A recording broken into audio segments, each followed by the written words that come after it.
Muy buenos días, Señor. Gracias por estar con nosotros y poner en nuestro corazón que estemos contigo. Tú nos ves, tus ojos recorren toda la tierra buscando esos corazones perfeccionados por tu palabra, purificados por tu espíritu, limpiados por tu palabra y por tu espíritu, para mostrar tu poder a favor de aquellos que tienen ese corazón perfecto delante de ti. Y en esa tarea tú no nos dejas a nosotros solos, al contrario, de hecho nos das tu palabra, nos das tu propio espíritu que mora en cada creyente, porque somos templo del Espíritu Santo, como bien lo enseñó Pablo a los Corintios, que ya no somos nuestros, sino del Señor que nos compró por medio de su sangre, o sea, tu Señor Jesucristo, para entonces perfeccionar nuestros corazones. Y perfeccionar nuestros corazones tiene dos efectos maravillosos. El primero, el ya no equivocarnos, el ya saber andar en la verdad. Pero el segundo, tu respaldo, porque tu Señor no solamente nos ve y te complace y dice, ah, qué bien, lo está haciendo bien mi hijo, sino a eso le agrega, Señor, el que entonces tú intervienes y vemos que el justo no está desamparado, que el que tiene un corazón perfecto verá tu favor, que seremos ovejas de tu prado y nada nos faltará. Que aunque andemos en valle sombra de muerte, tu vara y tu callado estará con nosotros. Que no temeremos porque aunque pasemos por las aguas, por el fuego, tú estarás con nosotros. Señor, tú amas el corazón que se quiere perfeccionar en ti y le brindas tu poder, tu mano milagrosa, tu sabiduría que viene de lo alto. Y eso nos lleva más y más a crecer, a satisfacernos en el conocimiento de la verdad, a enseñar a otros, a advertirles y cada vez ser menos esclavos del pecado y la mentira. Señor, hoy te pedimos, por favor, ayúdanos a poder conocer la verdad por medio de seguir viendo tu palabra, pero sobre todo de poder discernirla espiritualmente con el Espíritu Santo que mora en nosotros. Bendecimos este tiempo y te damos gracias por lo que nos va a enseñar. En nombre de Cristo, nuestro Salvador. Amén. Muy bien, gracias por estar aquí en esta colección muy especial. Y hoy quiero que abordemos un tema en el cual a veces erramos porque a la verdad de Dios le podemos incluir nuestros pareceres carnales y muchas veces desviamos no necesariamente por maldad, sino por falta de conocimiento de la verdad de Dios. Y lo que hoy quiero abordar es un celo del hombre por el Señor, pero que a veces parte del hombre. ¿A qué me refiero? Muchas veces nos han enseñado que cuando predicamos no podemos hacer referencia a nosotros mismos a través del testimonio porque podemos autoexaltarnos. Y eso está bien. No podemos autoexaltarnos, no podemos quitarle la gloria al Señor. Pero también hay un extremo donde dice que uno no puede mencionarse a uno como testimonio de la obra del Señor, que no se puede centrar la palabra en el hombre, es verdad, pero tampoco tener participación. Y eso no es cierto.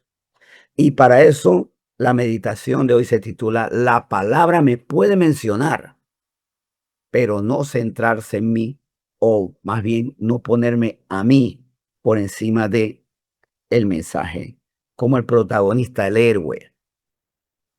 Vuelvo, insisto, la palabra me puede mencionar, pero no puede centrarse en mí como el centro de todo. Y a eso una pregunta, puede ser bíblico que la palabra enseñada me incluya cuando yo le enseño? Sí puede ser bíblico esto. Si la palabra me ubica en el justo lugar bajo la autoridad de Dios y la prédica confirma mi dependencia al Señor. Y esto es importante porque a veces caemos, vuelvo y repito, en ese celo de no te autoexaltes, que es completamente cierto. Pero al no te menciones, no hagas parte de esto diciendo cómo te sientes, qué viviste.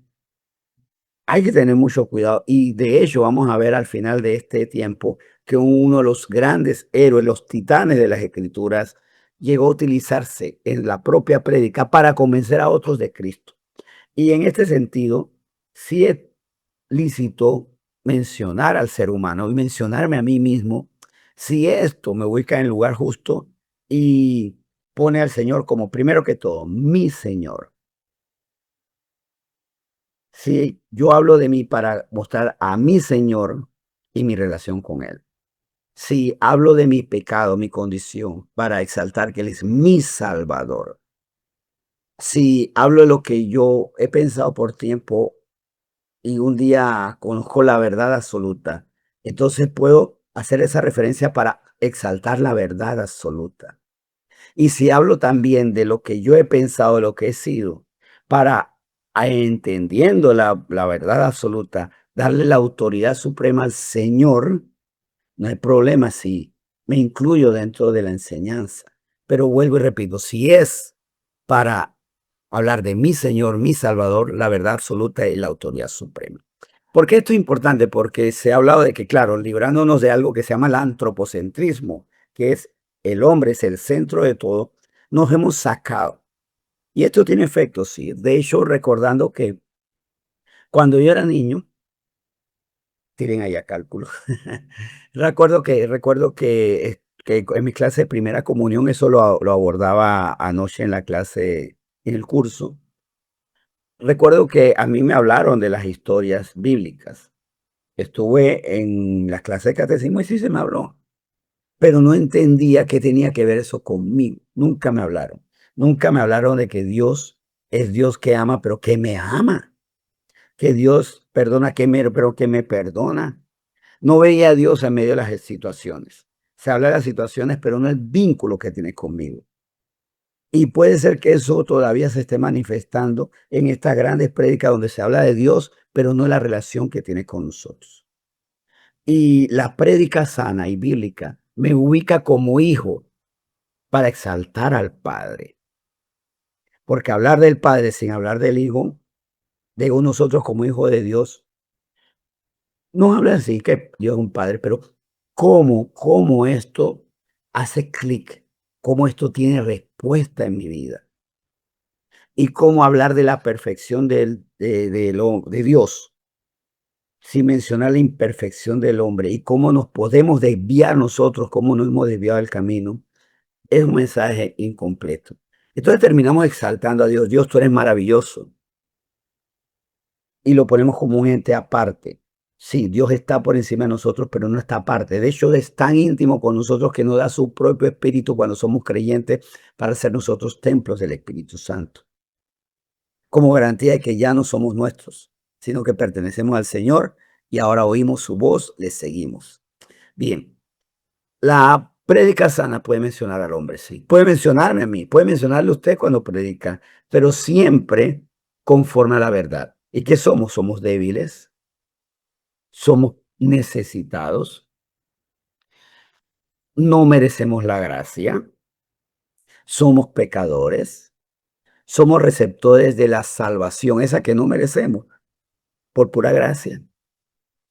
Y jamás puede igualarnos a Dios. Cuando una prédica nos iguala a Dios, estamos en peligro de tergiversar la verdad y volver o caer en lo que se advierte el antropocentrismo. ¿Hay palabra bíblica que habla de mí? Sí. Por lo menos vamos a mencionar sin hacer la lectura completa. Después sí vamos a hacer lectura de un salmo, pero vamos a leer otro primero. O vamos a referirnos a uno primero, que es el Salmo 23. El Salmo 23, por ejemplo, habla de Dios, pero habla muchísimo del hombre. Es más, habla no solo del hombre en términos generales. El salmista lo escribió inspirado por el Espíritu Santo para hablar de él mismo como persona. Y por ejemplo, que dice en el Salmo 23, no quiero ahondarlo mucho porque les informo, el domingo que es el tiempo de nuestro monte de alabanza virtual, vamos a tener de verdad mucha reflexión sobre el Salmo 23. Así que no quiero adelantarles, pero sí hay un aspecto que es muy importante. En el Salmo 23 se dice que Él es mi buen pastor, que con Él nada a mí me faltará. Está hablando de Dios y habla de mí, pero mira que nos ubica. Él es mi pastor, mi autoridad, quien sí sabe, quien sí protege. Y con Él nada a mí me faltará. O sea, Él es el proveedor, el dueño de oro y la plata. Y tiene autoridad sobre ese oro y esa plata. Él es dueño de la tierra de Jehová, es toda su plenitud. Y Él me coloca a mí. para ser mayordomo de la creación. Entonces vemos que no es un pecado mencionarnos a nosotros mismos. Cuando dice que aunque ande en valle de sombra de muerte, ¿cómo sería antropocentrismo? Y yo caigo en exaltarme si yo, en vez de enseñar que aunque ande en valle de sombra de muerte, no temeré mal alguno, porque la vara y el callado de Dios están conmigo. Que es lo correcto, yo enseñar a lo contrario, no temeré mal alguno porque yo soy un hijo de Dios y yo tengo el poder, yo tengo la capacidad y los demonios tienen que huirme a mí. No, huyen al Cristo que está en mí, huyen a la mirada de Dios que advierte, cuidado con mi hijo, hasta como incluso como Job, te permito, tú lo vas a hacer daño hasta donde yo te permita y hay límites que yo te pongo. Entonces ahí vemos que puede la palabra hablar de mí, pero siempre en el lugar adecuado. ¿Y por qué esto es importante? Porque muchas veces nosotros tenemos que enseñar por nuestro testimonio. Y se nos dice, pero te mencionaste a ti. Vamos al Salmo 51. Salmo 51 es un salmo que habla, así como habla de Dios parejo, paralelamente habla del hombre. Pero ¿cómo habla de Dios y cómo habla del hombre? En el Salmo 51, miren, aquí sí voy a leer un poco más para que veamos de qué manera yo puedo hacer referencia al ser humano. Y es importante, vuelvo, insisto, repito, porque el hombre tiene que incluirse dentro de quien nos incluyó, que fue Dios.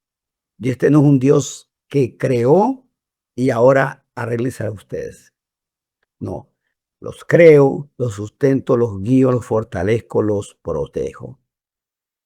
Ustedes tienen que conocer ahora su rol para recibir esa protección, esa guía, esa provisión, esa fortaleza. Salmo 51, miren, sí puede hablar mucho de Dios, a la paz que no, sí tiene que hablar de Dios, pero puede hablar mucho de mí mismo, pero ubicándome en el lugar humilde y necesario. Dice, desde el versículo 1, Salmo 51, ten piedad de mí, oh Dios, conforme a tu misericordia. Conforme a la multitud de tus piedades, borra mis rebeliones. Lávame más de mi maldad. Lávame más y más de mi maldad. Y límpiame de mi pecado. Porque yo reconozco mis rebeliones y mi pecado está siempre delante de mí. Contra ti, miren esto en lo que es la relación con el Señor. Contra ti solo he pecado y hecho lo malo delante de tus ojos, para que sea reconocido justo en tu palabra y tenido por puro en tu juicio. He aquí, en maldad he sido formado y en pecado me concibió mi madre. Y si seguimos leyendo el Salmo 51, sigue hablando de Dios en su justo lugar, como que no me limpia, me lava, me perdona, quien conoce mis pecados, y yo al reconocerlo, estoy reconociendo lo que el Señor ya sabe. O sea, con lo que estoy reconociendo que Él sí conoce, Él sí sabe. Y de hecho, en el versículo 6 dice, aquí tú amas la verdad en lo íntimo. Y en lo secreto me ha hecho comprender sabiduría. O sea, tiene una relación conmigo donde Él me enseña. Pero ¿por qué me enseña? Porque yo me sé ubicar. Estoy mal. Sin ti me voy a extraviar. Sí puede hablar de mí, por supuesto, pero lo importante es, primero, qué posición me doy y segundo, la otra importante, ¿para qué lo hago? Para que no quedemos, por ejemplo, entre varios peligros. Uno, de que conozco de Dios, pero no de los atributos de Él hacia mí, de mi posición ante Él. Una palabra de Dios donde nunca se mencione al hombre y su relación con Él y su ubicación delante de Él, puede llevarme hasta un deísmo. Deísmo es, sobre todo, el entender que sí existe un Dios, pero como Dios creador, no es un Dios vinculado como Padre. Y por eso, como dije hace unos minutos atrás, hablar del Padre sin hablar del Hijo, de nosotros como hijos, es una información que, sin ser falsa del Padre, no es completa. O sea, la verdad a medias que puede afectar tanto como ayuda a como afecta a la mentira. No, tengo que decir la verdad plenamente. Y Pablo lo hizo, porque aquí estamos hablando, bueno, de David, pero Pablo, que fue un titán también, en Hechos, vamos a Hechos 26. Y vuelvo a insistir porque a veces hasta nos limitamos. No puedo hablar de mí porque le quito el protagonismo a Dios. Es que yo puedo hablar de mí para hacer protagónico a Dios. Y aquí Pablo en Hechos 20, en Hechos 26, sí, como había mencionado, habla de él para exaltar a Dios y también para reconocer qué tan equivocado está uno como hombre sin Dios. Dice Hechos 26 del versículo 4 lo siguiente. Hechos 26 desde el versículo 4.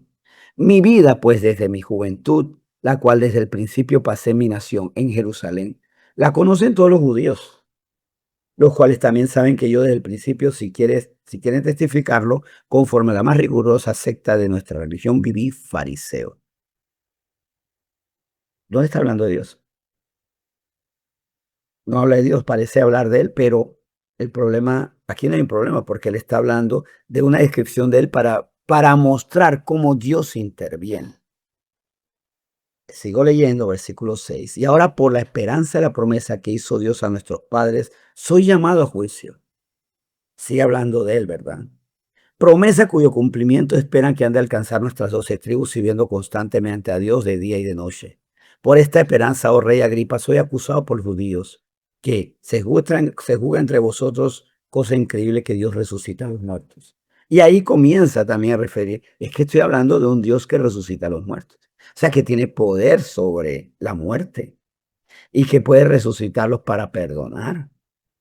O sea, y más adelante sigue hablando de él en Hechos 26, como le habíamos dicho, pero a partir del versículo 14. Ocupado en esto iba yo a Damasco, con poderes y en comisión de los principales sacerdotes. O sea, haciendo referencia a su pasado, ¿no? Cuando a mediodía, oh rey, yendo por el camino, vi una luz del cielo que sobrepasaba el resplandor del sol, la cual me rodeó a mí y a los que iban conmigo. Y habiendo caído todos nosotros en tierra, oí una voz que me hablaba y decía en lengua hebrea, Saulo, Saulo, ¿por qué me persigues? Dura cosa te es dar cosas contra el aguijón. Yo entonces dije, ¿quién eres, Señor? Y el Señor dijo, yo soy Jesús a quien tú persigues. Pero levántate y ponte sobre tus pies, porque para esto he aparecido a ti, para ponerte por ministro y testigo de las cosas que has visto y de aquellas en que me apareceré a ti. Y sigue diciéndote, librándote de tu pueblo y de los igual y los gentiles a quienes ahora te envío, para que abra sus ojos, para que se conviertan de las tinieblas a la luz y la potestad de Satanás a Dios, para que reciban por la fe que es en mí perdón de pecados y herencia entre los santificados. Parte de su propia equivocación, Pablo, una equivocación que él no reconocía, él pensaba que estaba muy bien, a ese encuentro con el Señor cuando dice, no, tú estás mal, pero te voy a dar propósito. Y ahí es donde yo puedo hacer referencia de mí, donde estuve mal, conocía la verdad absoluta, me hizo libre de la mentira y el Señor me da un propósito. Es fundamental porque también las personas necesitan ver a ese Dios vivo y que ellos se reflejen, porque si la gloria de Dios se reflejó en mí, quiere decir que se puede reflejar en ellos.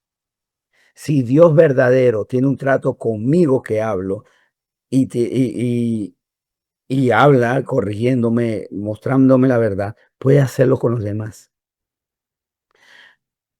Eso me lleva a mí a reconocer mi necesidad de Él, pero también coloca, puede colocar muy bien una aspiración en los demás. Pero vuelvo e insisto, porque el Señor se acerca a mí, porque yo le necesito. Porque soy pecador, porque mis caminos están extraviados, porque Él endereza la senda de justicia, porque si yo me arrepiento, como dice, como vimos en el Salmo 51, si yo me arrepiento y hago en conforme a la verdad, Él ama la verdad en lo íntimo y en lo secreto me hace comprender sabiduría. Y hablo de mí mismo, no digo yo soy sabio, no, no sabía y el Señor me dio su sabiduría. Es más, si me ve actuar con sabiduría, es por el Señor. Y por eso también tenemos que mencionarnos a nosotros mismos. Porque muchas veces se ve el resultado, pero no hablar de nuestra condición hace que las personas pongan ese resultado en nuestra capacidad. ¿Lo aclaro o queda más evidente? Hablo con una sabiduría muy grande que viene del Señor, pero al no querer incluirme a mí, lo excluyo a Él, porque la gente dice, esta persona qué maravillosa, qué sabiduría, qué vida tan ejemplar tiene. Pero como no hablo de quién yo era y lo que el Señor hizo en mí, las personas no ven lo que Él hizo y terminan dándome el crédito. Digo, es que yo sí vivo en una casa ejemplar, una referencia que se me acaba de ocurrir. Una casa ejemplar y no hablo de quién la construyó, solamente digan, qué linda es mi casa, miren qué bonita está, qué cómoda es. No sé, alguien hasta puede tomar la atribución y puede hacerse la idea que yo la hice y no le da crédito a quien la diseñó, a quien la levantó, a quien la sustentó, a quien dio los detalles. Y es por eso que me debo mencionar a mí, para que las personas vean lo que Dios hace en mí, no lo que yo por mí mismo hice. Es más, para darle la gloria a Él. Sí, cuando hay antropocentrismo, cuando yo soy el centro de todo, pero, y yo soy lo exaltado, yo me endioso, pero mencionarme a mí no es, al contrario, es la forma en que yo soy teocéntrico. Mire, esto soy yo sin Dios, esto es con Dios ahora mismo. Vean el contraste. Y esto es importante porque las personas tienen que ver al Dios que hace, que tiene una relación con nosotros, que en esa relación nos edifica, que en esa relación nos enriquece, quitando la pobreza de la mentira, del pecado que devasta. Tienen que ver a un Dios vivo. Pero si solamente hablo de Él, en su carácter y de lo que hizo en otros hombres, hasta puede quedar como la lección histórica. Como les decía de mi clase de catecismo. Yo sabía que había un hombre que se llamaba Abraham. Yo sabía que había llevado a su hijo a sacrificar, pero no entendía el trato de Dios con él. Es más, yo recuerdo que lo que pensé en ese tiempo fue, bueno, ¿qué ideas pude haber tenido? Uf, qué bueno, no lo mató. Le iba a dar la puñalada y no lo mató. No le dio con la daga. Pero no entendí cuál era el propósito. Porque no me hablan a veces de Dios y su relación con el hombre. Y también Dios y su relación conmigo.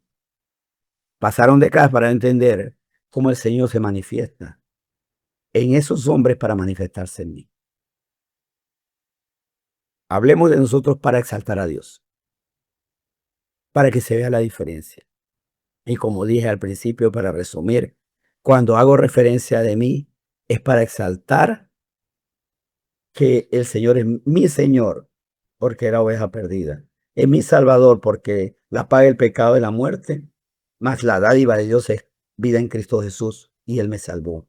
Él es la verdad absoluta sobre las mentiras que yo pensaba que eran muy ciertas, y es la autoridad suprema sobre la voz de mi carne, que decía cómo hacer las cosas, y el Señor me dice, no, como autoridad te muestro, y yo tengo autoridad sobre tu vida. Interesante. La palabra me puede mencionar, pero no centrarse en mí ni ponerme por encima de Dios. Es más, colocarme a sus pies. Vamos a orar. Señor, muchas gracias porque tú quieres que enseñemos a un Dios vivo, a un Dios viviente que se mueve en los seres vivientes, restaurándolos, fortaleciéndolos.